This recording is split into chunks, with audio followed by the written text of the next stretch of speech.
Welcome to week 6. Hard to believe, only 3 weeks left together.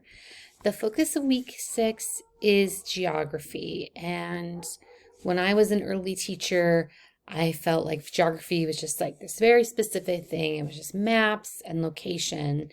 And as I began to be a more experienced teacher and I started teaching AP Human Geography, I realized that geography is actually much more encompassing. So if history is the when and where something happened, geography is the where and the why.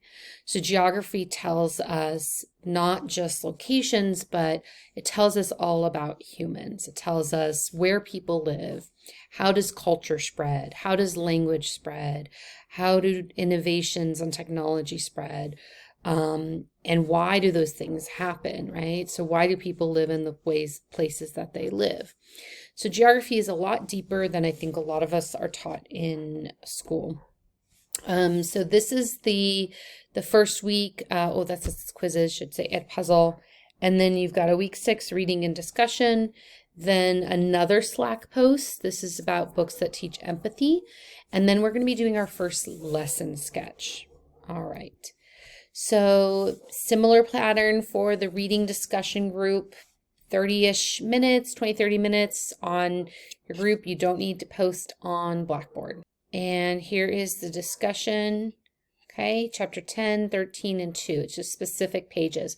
So if you got an older copy of the book and these pages don't match, check in with your classmates and your Slack group, and they can tell you what you're missing. Okay, the next assignment is books that teach empathy. And to make it easy so you didn't have to run to the library or go try to find these books, it's a bunch of links to YouTube videos of people reading the books. So you'll pick 2 of the books and listen to them being read. And then on Slack, in a new channel called #empathy, you're going to post. And then between Thursday and Friday, you're going to respond to 2 classmates. I encourage you to respond to people different than people that. So here are if you click on books that teach empathy, these are the directions. And then these are some books. If you have a piece of children's literature that you love, that is not one of these books that you think teaches empathy, you are absolutely welcome to include that on Slack. It does not have to be one of these books. These are just the standard ones we use across 385, but you can choose. And you're just going to reflect on Slack. I listened to this book. I think it would be good for teaching students empathy because, and explain why. And then again, respond to 2 class. Final assignment is a lesson sketch. And this is the first time we'll be doing a lesson in this class. A lesson sketch is basically pieces of the full lesson plan. This is the Educational Studies Elementary Education lesson plan. I did not design it. It's standardized for all the classes. So if you've taken a lot of elementary education classes before, you've probably seen it.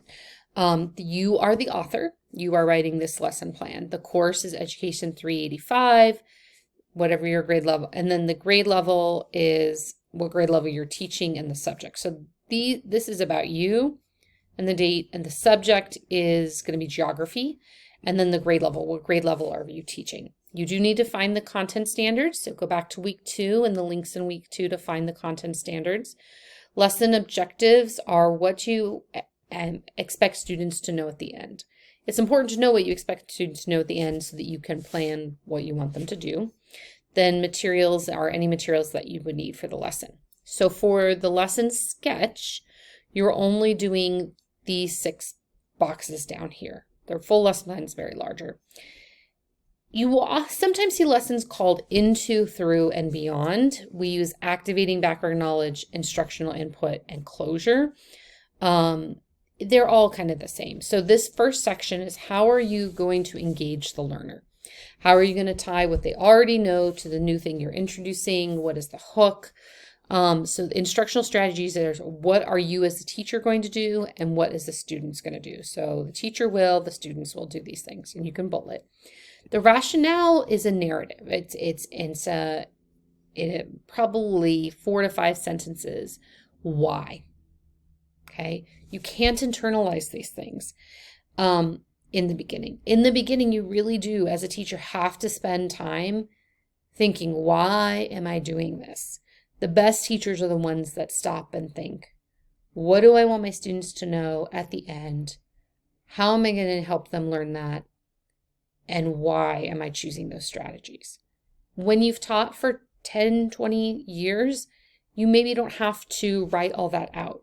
But in the beginning, you absolutely need to write that out.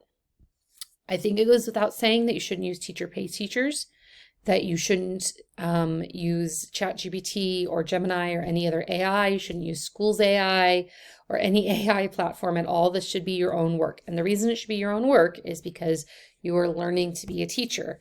And so I love AI. AI is great for when you need a product, but when you have a process that you need to learn, you can't rely on AI just to get it done, because then you don't learn how to do this.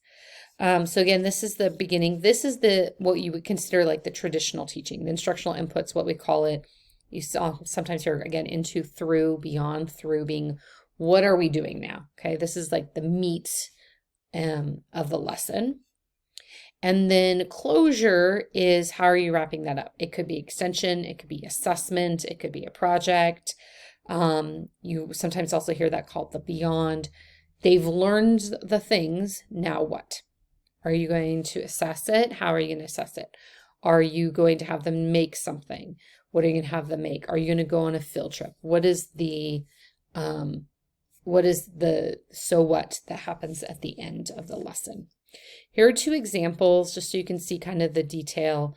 So fourth grade geography, they've got their content standards. The lesson objective does not need to be long.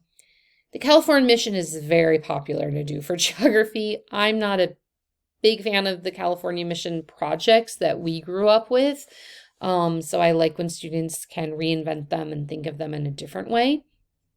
But you can see this is the length, okay? The detail that I'm looking for, because this is a sketch. This is, instead of doing bullets, they wrote it out. That works. Okay, again, I am looking for more this length, more than just a sentence on the rationale. But as a first lesson sketch, these would both get. On Brightspace, these are the directions for the lesson sketch and the links to the examples that I showed you. And again, it's the first one. Always you can resubmit. Always. So if you get a grade back that you don't like from this, maybe it is your first education class, it's your first time doing a lesson, formally writing one, you can absolutely resubmit it if you don't get a grade you like. So it's about the learning for me, not like one time and that's it. That's all you get. That's crazy teaching. It for week 6. If you have any questions, let me know, and I will send an email when I have grades updated. All right, take care. Bye.